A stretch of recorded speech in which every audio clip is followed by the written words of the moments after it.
Ever since Fox News started in 1996, they have been on one. And by the way, for all you kids watching at home, Santa just is white. Poor families in America have. 99% of them have a refrigerator. A fist bump, a pound, a terrorist fist jab? Recently, though, Fox News opinion programs have been accused of something far more sinister.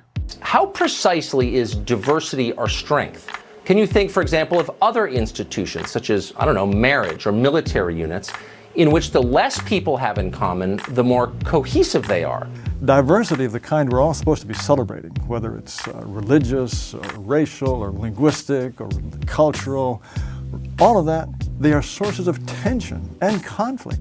That's Jared Taylor, a popular white supremacist. If you're asking why in the world does Tucker Carlson sound like that guy, you are not alone. Don't get me wrong, I'm not saying that Fox News opinion programs have been echoing white supremacist talking points to their millions of viewers. Oh no, wait, that's exactly what I'm saying. Here's how they do it. By now, we all know what racism is. It's racist to assume that I'm good at basketball. It's true, but it's racist. White supremacists have a specific purpose, though. They believe in policies that will lead them to the ultimate goal, a whites-only society. That's because they believe that white people are inherently superior to other races and therefore shouldn't coexist with them. However, that goal is threatened by what they call the Great Replacement. The Great Replacement is a white supremacist theory that says white populations around the world are being maliciously marginalized and replaced by people of color. In reality, we just want you to season your food a bit, but... The Great Replacement is the framework through which Fox News opinion programs parrot white supremacy.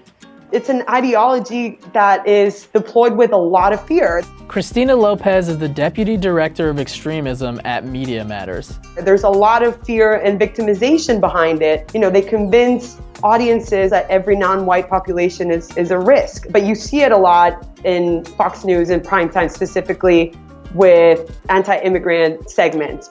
The America that we know and love doesn't exist anymore. Massive demographic changes have been foisted upon the American people. And they're changes that none of us ever voted for and most of us don't like. Latin American countries are changing election outcomes here by forcing demographic change on this country at a rate that American voters consistently say they don't want. Put out welcome wagons, pile them high, because we're just going to consign tens of thousands, perhaps millions of Americans to their deaths. This Great Replacement rhetoric is effective at fueling anxieties that Americans already have. If you're concerned about the economy, the job market, or healthcare coverage, the Great Replacement theory provides you with someone to blame.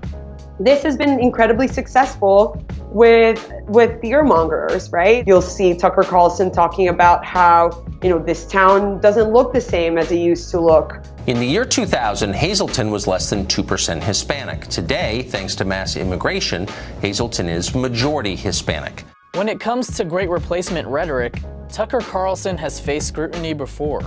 In August 2018, Tucker said that the South African government was seizing lands from white farmers because they were white. That is literally the definition of racism.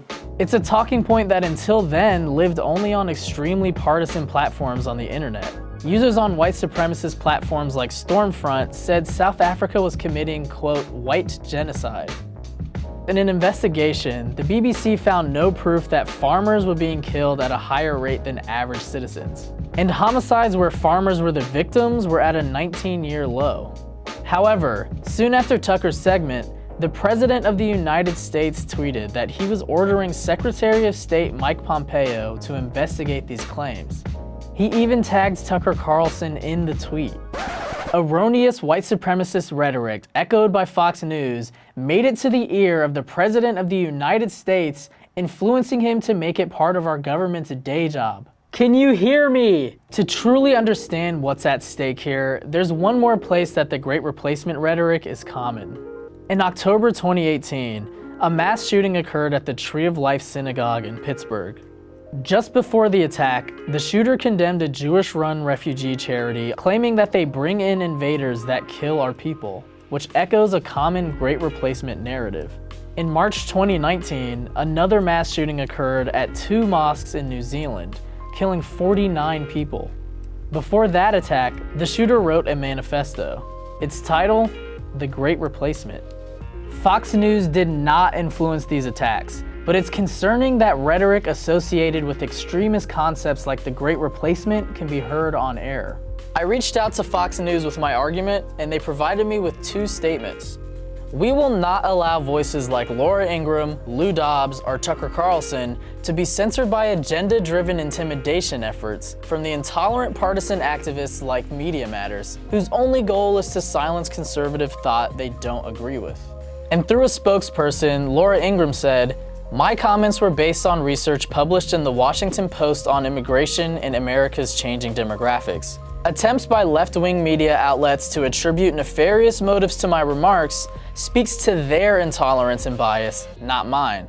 Again, the only thing I'm intolerant of is unseasoned food, but at the end of the day, the language we use can have a lasting impact on those on the receiving end of it.